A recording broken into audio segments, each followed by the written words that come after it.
Welcome to Cozy Coven Chats with Jenny C. Bell, where we explore the journey of the witch.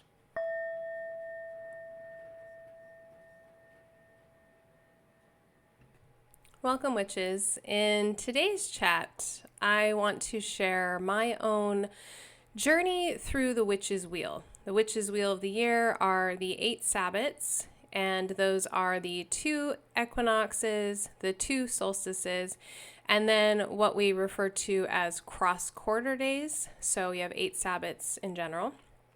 And I wanted to share, because I'm interested in the witch's journey, my own journey, I would say as an evolution, maybe a deconstruction of celebrating the wheel of the year. I'm Jenny C. Bell, and I'm your host.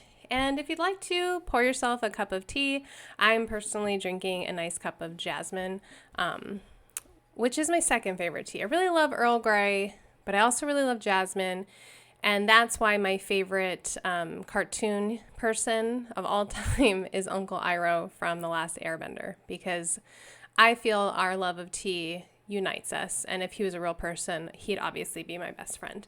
But anyway, I digress. So on to the evolution of the Sabbats, in my opinion. So we just had a spring equinox.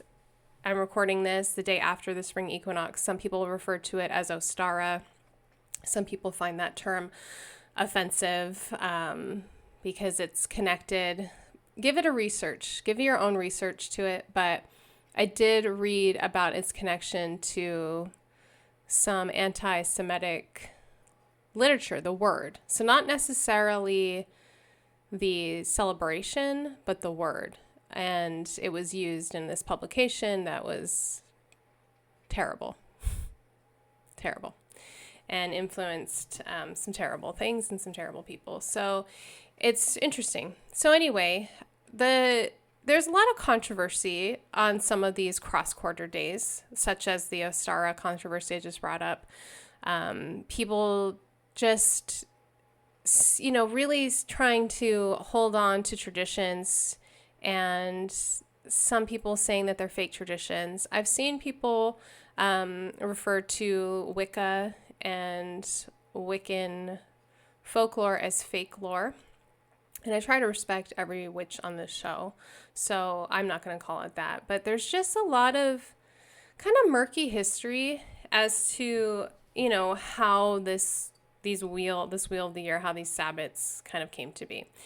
And so I want to talk a little bit about that, but I also want to talk about my own personal kind of journey and how I view them as a way to kind of maybe encourage you to celebrate them a little differently or see them a little differently. So I want to start with that the book I had, and I still have, that I was my kind of introduction to Sabbats, was Sabbats, A Witch's Approach to Living the Old Ways by, I think it's Aidan McCoy. Came out in 2001. So that was a long time ago. And that's internet on the phone, right? For all you youngsters. We had the internet at that time, but we didn't have it in our pocket. And I think the evolution of having it in our pocket has allowed us to do more research and learn more from other cultures and other people around the world and hear from other voices. That has really kind of changed a lot of what maybe we thought was true pagan history or true Wiccan history. And again, always do your own research. So I started off with this approach that these are real ancient holidays, and whether or not you believe that is up to you, that these were real ancient holidays that people had been celebrating in Europe and other places throughout time and history, and we were just kind of reclaiming them. And I'm a huge Joseph Campbell fan. I talked about that, and I know that there are a lot of similarities in timing and when our ancestors around the world would have celebrated certain things, like summer solstice obviously was very important, winter solstice, the equinoxes. Cross-quarter days gets a little murky as to exactly when and who. And so originally I believed that they were all these ancient holidays and that I was really stepping into this kind of ancestral way, I would celebrate them only on the day. So, if it was Ostara, spring equinox, that day, I would celebrate it, maybe do something in the book, make a recipe, do a spell, sing a song, whatever, and then move on and not think about the next holiday until it came. And that was just kind of how I did that for years. And then when I was closeted, I was still recognize the day and know it was a special day, an important day, maybe bake a little something different, but not really make a big deal and not really feeling at all connected to it. So this method of trying to connect with these old ideas or ancient ideas wasn't working for me. Celebrating it as one day off wasn't working for me. Not celebrating it wasn't working for me either because I wasn't really tuning in. And so what I've kind of come to do and learn I look at the wheel of the year, and I'm going to encourage you to do it the same way in two different ways. So the first thing that I want you to look at is I want you to become more aware of where you live. So I, for a long time, lived in the Mojave Desert. And when I would see now with Instagram, other people's celebration of, the winter solstice or even spring or any of the cross quarter days, I was like, okay, it looks pretty much the same out my window, no matter what the season. The Joshua tree, sometimes it fruits, but it doesn't change all that much. It occasionally would snow where I lived, but really it's not the Halloween town Four Seasons that we all kind of romanticize at all. And I think for a lot of us, a lot of people don't live in that kind of place. It's, it's like only a certain amount of Europe, a certain amount of the United States that really gets those 4 distinct seasons. And that's actually part of why we moved to the PNW was the family, my husband especially, was like, I really want 4 seasons because he grew up in the desert. It's like, I really want to know, I want to see that it's fall and feel fall and not have this 80-degree weather. So anyway, so I want you to first think about, if you're going to celebrate the wheel of the year, you're going to celebrate the Sabbats, I want you to really pay attention to your own weather, because chances are, most likely, maybe your spring doesn't really happen on the equinox or when everybody is sharing online about all these flowers blooming. You don't have that.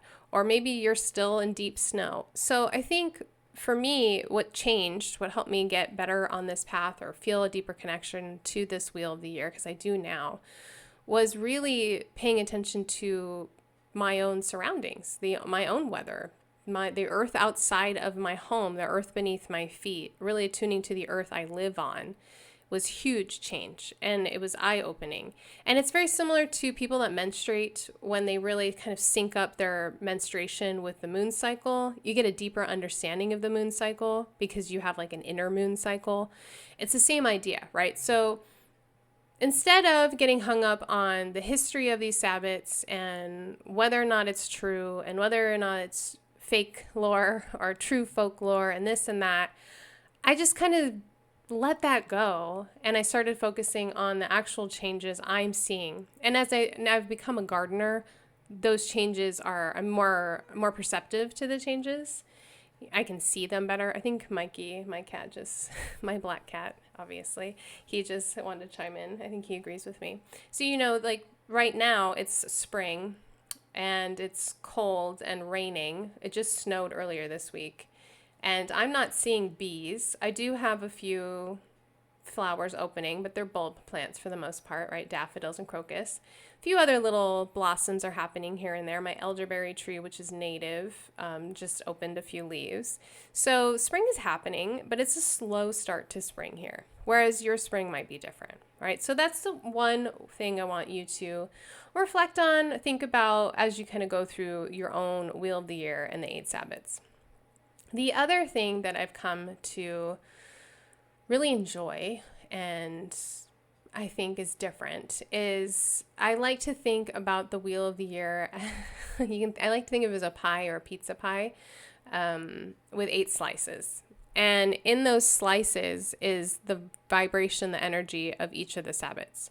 So right now we're in spring equinox, and we will stay in the energy of spring equinox, the balance, the light returning, the new energy, the birthing, the manifesting, the seed planting, all of that goes with that. We'll stay in that until Beltane. And that way, you're not having this pressure in this modern world to drop everything and say, okay, March 20th, I have to do this huge ritual, and I want to bake treats, and I want to plant seeds, and I want to go outside and see bunnies, and putting all this pressure on yourself as a modern witch, right? Instead, you get the whole slice. So you can break up all of your celebrations. You can enjoy the entire season. So I like to think of them as seasons, and I like to think of them as 8 seasons. So instead of having the 4 seasons, we have the 8, and we're noticing the nuances, right, of the change. And with the cross quarter days, I really like to look at them as in between the other seasons, right? So we're in spring right now. Beltane marks the middle of, it's between spring and summer. And so with that, I like to bring in, still honor the spring, but start to bring in some of the summer energy, right? Or what are things that you associate with summer as a witch, or where you live, or just in general in your life? And then you start to marry those summer vibes, that summer energy, that summer magic with the spring, and that becomes the Beltane ritual, right? So that's sort of how I have started to look at the Wheel of the Year, because if you really do the research and you really try to make this real, and you try to be like, no, this is what witches of old did, you're going to find out that's not really the case. This is a more modern idea of witchcraft. And it's interesting, really. I think the one that's most interesting is Samhain, right? Because you have this Celtic holiday, but it also lines up with the Day of the Dead. And it also lines up with other days of dead, or days of honoring the dead throughout other cultures. So it's not just in Mexico. There are some other cultures that honor their dead at the same time. And then the Catholic Church obviously likes to kind of tie in stuff. They have All Souls and All Saints and all of that. So you have this time frame around Samhain that's all about honoring the dead. So it's not just witches. There are other people honoring the dead. And so that's one of those days where I'm like, they got this one right. Like, this one's important, and all of these cultures across time and across continents and places are celebrating the dead at the same time. Like, there's something energetically speaking where we feel this is the right thing to do at this time as a human culture, as a collective. And that's the other thing to consider, right? So you're considering your own land, where you live. So you're noticing your own cycle of Earth, right? You're thinking about the cross quarter days as in between the other major seasons, right? And then the other thing to think about is the collective energy. And so I like to think of that more than the history, because the history is murky. So if collectively a lot of people on October 31st, November 1st, 2nd are feeling spooky season, right? It's Halloween. They're feeling like facing fears. They're feeling like honoring the dead. They're feeling this change in the air. Halloween night always feels magical to me, and it has since I was a child. That's why it was my favorite holiday. There's something there if collectively we're all feeling it. And that's another thing to consider, right? So really, like, what I'm saying is I kind of threw out the books and the literature and the studying of the Wheel of the Year and the Sabbats. And I threw that out, and I thought to myself, what's going on collectively? What are people feeling modern day? What's going on in the earth around me? And how can I celebrate this or honor this for a chunk of the year, like a pie slice of the year, instead of just a single day? And now I feel like I really tune in. I really love working with the Sabbats. I really look forward to the changing of the seasons. I have a plaque on my wall that I change, and I really feel when the seasons change now. And I feel that energy and I feel that shift, and I feel much more attuned to the earth and all of those, and collectively to other people. Today in our coven, someone posted saying that they really, since joining our coven, are starting to really tune into the earth and the changes. Like a lot of times, I think with witchcraft, why I think witchcraft is so good for people in general is it invites a sense of presence to and connection to the earth, right? And other spiritual paths and religions do that too. They invite a presence, but they don't all invite a connection to the earth, right? And that's what's really special to me is I'm at these holidays, I'm being invited, I'm being asked to stop for a second and look at the earth and notice how she's changing. And to me, that's beautiful, right? Going and just seeing the subtleties of, okay, so yeah, it's pretty cold, but there are some things blooming. Like spring is really, Mother Nature's showing me a little ankle. Like she's showing me like spring's coming, honey, right? And that's really exciting. And then I kind of get that exciting feeling. And so it's the same with all the holidays. With Imbolc, I get really deep into wanting to light candles, right? I feel at Imbolc, and going backwards, by the way, the holiday before this one, I feel on that February 1st, 2nd, like, when will winter be over? It's so dark, it's so cold, it's so wet, I need the sun, I'm lacking vitamin D, everyone's sick. There's so much, the heaviness at that time, that when Imbolc comes, I need it. I need to light the candles, I need to reignite my own inner spark. I work with Bridget personally. I need all of that. I need her to come in and be like, okay, let's get that fire going again, because I'm really feeling wilted and stuck in the dark reverie in the hermit kind of mode of winter, and I need that spark. And so, right, so we have that. So we have kind of these energies. And the other thing, I just wanted to take you through them, right? So we have Imbolc, in my opinion, was what I just told you. It's about reigniting the spark in the dead of winter. We have spring equinox, for me, is fresh energy. It's new energy. It's hope. To me, I celebrate the new year at this time. Now, I know that doesn't go with the normal witches' wheel of the year. A lot of witches celebrate it. Samhain, Yuletide, in between there, around there. I just don't agree with that because it's dark and sad. I just don't. My spring lines up better with the astrological new year, which is now. And my new year lines up better, right? I feel invigorated by Aries season, and I feel invigorated by spring. So I like to celebrate this time as the new year. That's my way. Beltane, I like to really get deep into flowers. Like, give me all the flowers. I'm a Taurus. I'm Ferdinand the Bull. I want to smell all the flowers. I want to collect flowers. I want to make flower crowns. I want them on my altar. I want them everywhere. And of course, I leave a ton for the pollinators. I want to plant them. I want to go to the flower farm down the street. Like, I really just want to celebrate the beautiful sensuality of flowers and color and feeling beautiful. I want to really have infused beauty into my life, into my home. So it's all about beauty for me. And then summer is all about fun. I mean, I went to school. I had summers off. I was a teacher for a long time. I had summers off. Summers always marked fun for me. My kids are home. We're doing more things. It's more joyful. I always feel joy. And I always think of summer tied with the original Pamela Coleman Smith drawing of the sun card in the tarot, where it's the little baby, like, with the sun and the riding the horse, and it's just like such a joyful, it's one of the more joyful pictures. It's like new birth and happiness and light. It's like all the good things, right? Adventure with the horse. And that's how I think of summer. I think of summer as joy, adventure. I like to get a lot done. I feel a lot more energy, all of it. Really tune into that, right? And then between summer and fall, we have another cross quarter day. And there's, again, some controversy, but around August 1st, we have Lammas Lunasa, and I personally use that as a first harvest time. So I will make cornbread.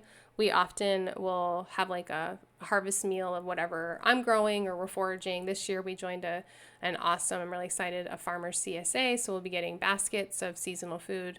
If you have one, join one. Like we did it when we lived in California. I found one here. I'm so excited to get our first basket in May, and it feels good to support a farm. It feels good to be able to eat local and seasonal because there's so much more nutrients when it's local, because these plants are surviving your area, right? So they're surviving the smoke season that we go through in the PNW. Anyway, sidetracked.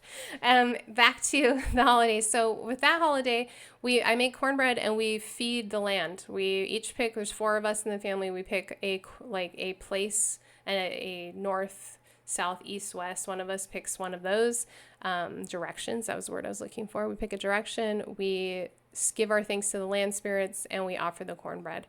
And I always will offer whatever I grow, some of it to the deer and to the jays and the other pollinators. I never take all of what we grow either. And the same with foraging. Please don't take it all ever. Take a small amount. I'll leave a lot for everyone else. And so we do that. We really just celebrate the harvest and the bounty. It also is getting ready for going back to school. And so there's a lot, collectively, culturally too, that we can tie in. And then we get to the autumn equinox, which I think is like when everybody feels witchy. From like autumn until Halloween, everybody is a witch. Like everybody wants to be a witch. My TikTok always gets so many more views. Like everybody is ready to be a witch. And so with autumn is all about release, right? It's pretty clear. Even for where I live, I look around and the trees are losing their leaves. Well, that means I need to lose some things. Summer gets really robust. It gets really busy. You're able to do a lot because there's a lot of sunshine, a lot of warmth, a lot of freedom, a lot of free time, a lot of good food. And now with fall, a lot of that goes away. And so you have to start to strip back and pare down. You have to say no. You have to set boundaries. You have to let some things go. You have to prepare for winter. You have to, if you're going to be canning and jarring, it's all those things, right? And I work a lot with herbs, which has really helped me tune in with the season. Foraging and working with herbs has been a huge, and I'll talk about that in a little bit. And then we get to the in-between, which we talked about, is Halloween, Samhain, Day of the Dead.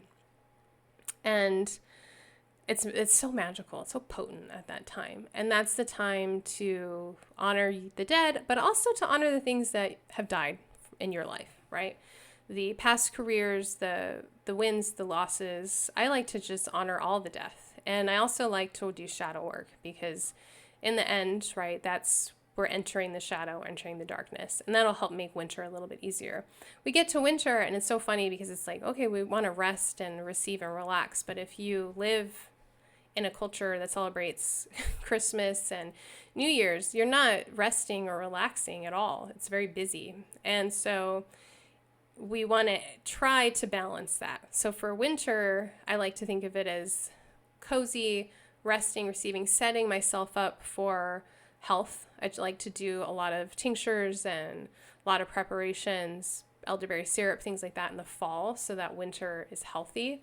I like to do a lot of warming things in winter, warming spices, warming soups, warming foods, a lot of twinkling lights, a lot of vitamin D, right? Things like that, like preparing to go inward, to hibernate, to get into darkness. And then we go back, and then after that is Imbolc.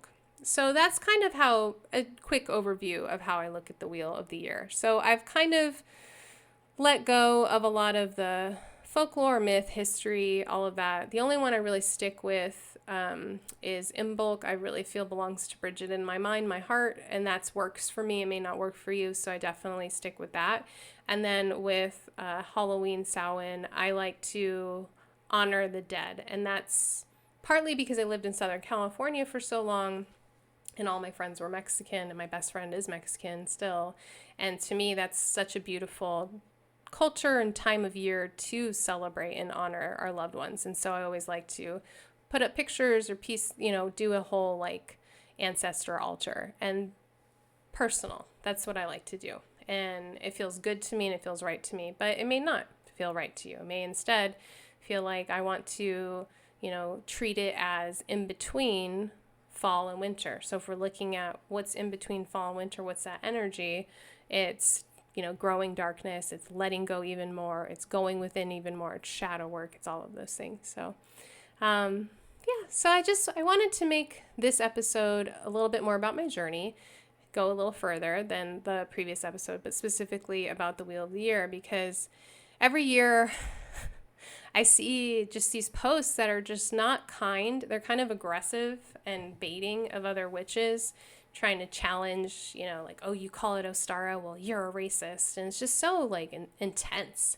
It's like, why do we have to fight within the community? Like, we're already a niche group, and there's a lot of people that don't like us outside the community. Why do we have to fight within the community? Can't we talk like grown-ups and have grown-up conversations and whatever? So I've really tried to release a lot of that, instead really trying to find my own way and do my own thing. And so if you garden, if you work with herbs, that's such a gateway into really figuring out your own path with this, because as a gardener, you're already celebrating the Wheel of the Year. Like, I need to be planting, I need to be planning, I need to be harvesting. All of that comes, the Wheel of the Year is based off of the planting schedule. So if you start to garden, the Wheel of the Year suddenly makes like actual literal sense, right? It's no longer ethereal. It's no longer this kind of abstract idea, like hands in the dirt.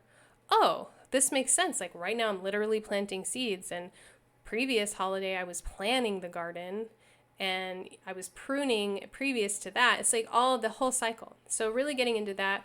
And if you don't have a green thumb, you don't have the space, working with herbs, right? You start to really look and take some herbalism courses. You'll see traditional herbalists, and especially Chinese herbalism, like really tries to help the body get through the different seasons, right? So for winter, I'm not eating cold foods. We're starting to get into spring. It's still cold outside. So I'm still starting my day with like a warm broth or warm tea or oatmeal. I need to help my body warm up before I put foods into it. I'm drinking warming teas like clove, and I'm putting cinnamon in a lot of the things I'm doing. I'm using more spice, trying to warm the body. And then when we get to summer, I'll be eating a lot of melon and watermelon and trying to cool the body down, right? It's like tuning in with these seasons, with the Sabbats. If you tune in with the earth around you through gardening, or you tune in with your own body, your own body's needs, what is your body telling you? Your body's like, I'm tired, I'm sluggish, we're not getting sunlight, we're not getting vitamin D, I need to rest more in the winter. Your body suddenly in the summer, I want to do all these things. The sun is so bright, it's so warm, it's so long, it's so bright for so long, right? It's like all the way till 9 o'clock at night. I want to be doing stuff, I want to be active. And that's really, I think, the gift of the Wheel of the Year, is the getting to know yourself, your own body, getting to know the earth, getting to know the collective, getting to tune in with the energy. That's the gift. And that's what I think should be the focus. That's my opinion, right? This is where I think we should focus, not on the history, not on the witch gods and what crystals and what colored candle do I need in my altar. No. None of that, right? Like, let it go. Let the books go. And do it for yourself. Because I think in the end, when we look back at witches of the past, that's what they were doing, right? They were living connected to the land. They were working with the plants. They were looking at the animals, and when were the animals being born? And this is the time for this. And it wasn't so much about all this other showy stuff. It was about really tuning in with their own body and the earth around them. So I hope this inspires you. If it does, great. If you're like, this doesn't make any sense to me, let it go. But thanks for listening. And let's have a conversation. If you're inspired by this and you think it's really interesting, there's a way you can text the show on my website. And you can tell me what you think, or you can reach out to me on social media. But let's just keep evolving. I think that's the thing, is witchcraft. So many people want to get into witchcraft to like go back in time. There's a romanticizing of the old timey ways, and like I want to connect with the ancestors. I want to connect with the ancient witches. I want to do what the ancient people were doing. And the truth is, it's hard to do that because it's murky, because they were erased, right? A lot of these people were burned, their books were burned. A lot of these people were doing this stuff quietly and silenced, right? A lot of these people weren't going to tell their neighbors what the witchcraft they were doing. So a lot of it we don't have. And so it comes down to some of the history we do have, and a lot of it's conjecture, right? So instead, make it yours. Make it modern. Make it make sense for you, because in the end, you're the witch and it's your path. As always, thank you for listening. Please subscribe and share with a friend. If you haven't already done so, be on the lookout for my book, Spirit Crystals. Discover your crystal guide for healing and empowerment. Available wherever you buy books.